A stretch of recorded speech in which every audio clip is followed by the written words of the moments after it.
Kita beralih ke informasi lainnya, sekitar 2.300 lebih pelanggan dalam kota Muara Enim terganggu jaringan gas alam karena terdapat kebocoran pada pipa jalur distribusi tekanan menengah. Dalam beberapa hari, masyarakat kota Muara Enim mengeluh terkait tidak mengalirnya aliran gas alam rumah tangga ke rumah mereka.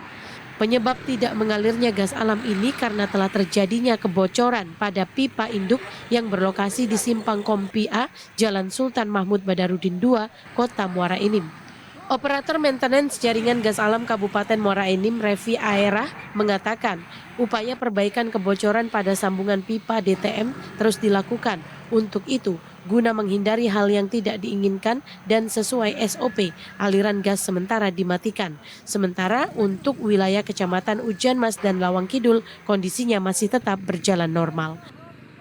Untuk warga kita harap bersabar Pak, karena kita pergantian pipanya butuh proses, prosedur dan SOP.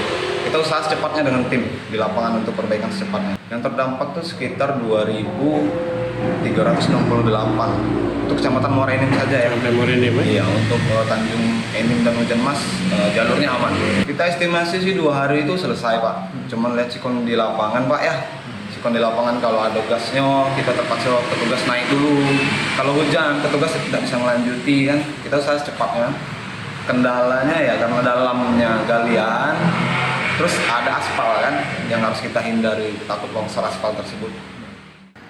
Penyebab terjadinya kebocoran diduga faktor usia pipa dan posisi pipa berada di jalur lintas kendaraan yang cukup padat. Dari Kabupaten Muara Enim, Kalbadri, TVRI Sumsel melaporkan.